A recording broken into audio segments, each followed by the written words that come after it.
Yes, it's finally time to address the fact that you have no idea what blend modes outside of multiply and normal actually do. Now in this video I'll cover the basic modes, not everything, with a few complicated pieces here and there, and I'll also give you plenty of examples for both Photoshop and Substance Painter, so you'll be armed with some sweet ways of combining or blending, as they say, layers. So let's do it.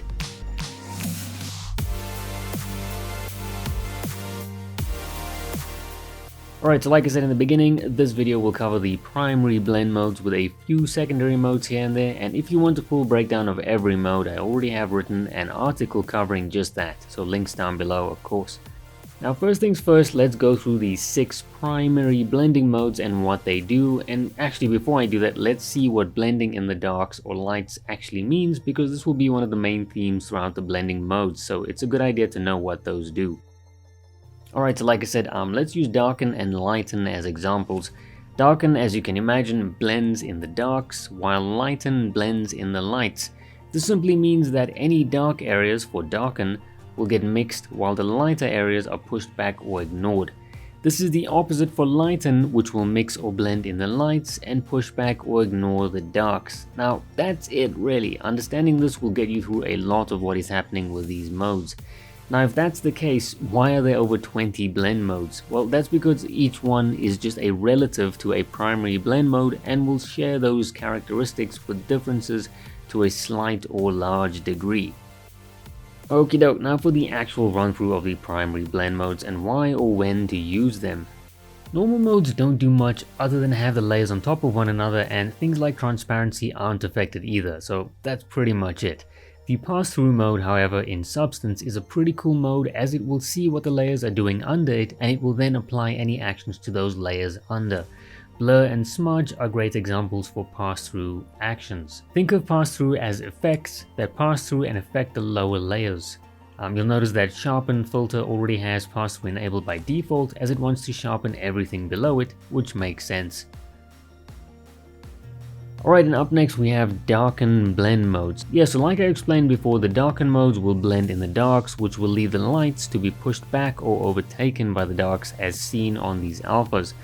Now the most common Darken Blend mode, if not the most common blend mode, would be the Multiply mode. You've probably heard of this one. This will blend in the darks but is nowhere near as harsh as the other modes and will give you a nicer, cleaner transition when blending. As you can imagine, these modes also darkens the images, so do keep that in mind and be careful. It isn't always the case, but just keep that in mind.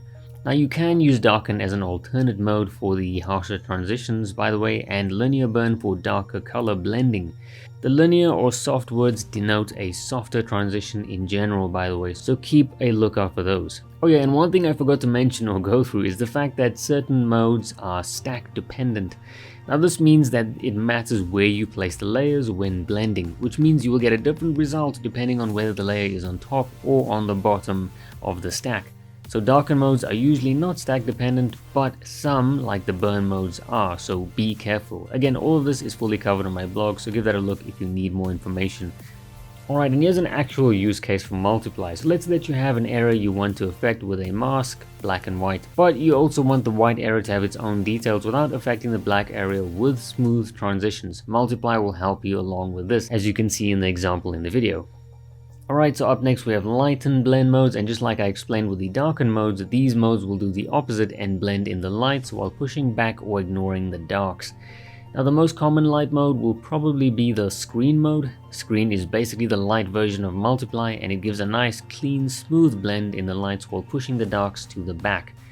You can get harsher transitions with Lighten Color. This is a Photoshop exclusive, by the way. And another favorite is Linear Dodge, aka Add. This is also a very common mode. This mode will add to the layers below using the lights to blend. It's a great way to add more to your alphas in Substance or images in Photoshop. Also, some of these modes are stack dependent, so be careful with the order in which your layers are layered.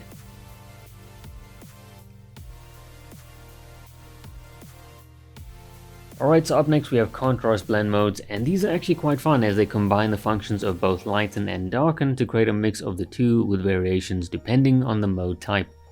Now for these, I'd say there are really 2 to 4 options, overlay or soft light, which will give you a nice soft blend in both the lights and darks, and is used all the time for overlay, probably a little too often. And you've got add sub or hard light, or vivid light.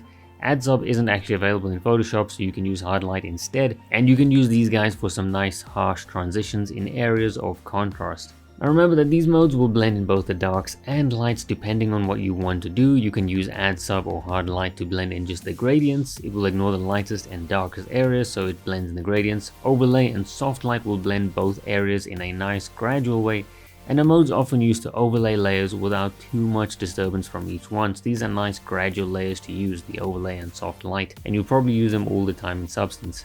Alright, and as an actual use case for overlay or add sub, if you have two layers with properties that you need showing through, you can make use of overlay or soft light. Substance users, by the way, love to use this mode all the time when blending roughness or colors instead of using opacity sliders. Another thing they forget about though is that soft light is another great option, so think of these guys as better opacity alternates depending on the situation, of course. And as for add sub or hard light, you can use these to blend something in a gradient instead of just the blacks and whites. This is just great for transitions between areas, and you can see that over here again on this example. Inversion blend modes. These modes blend according to the differences between layers and aren't always stack dependent, so just be careful of those. Also, the image usually ends up with some kind of inversion applied to it, as the name suggests. So yeah, I would stick to just subtraction and difference. Subtract, as you can guess, will subtract something, the whites, from the lower layer, while difference will do the opposite, subtracting the blacks from the lower layer. These modes are great for alphas and simpler images, as you can see again with these examples.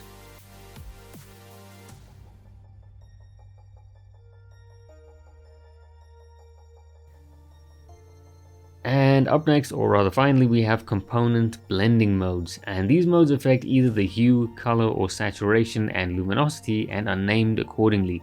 So usually people will just use the hue mode to blend in a nice overall color to change the mood of a layer or picture.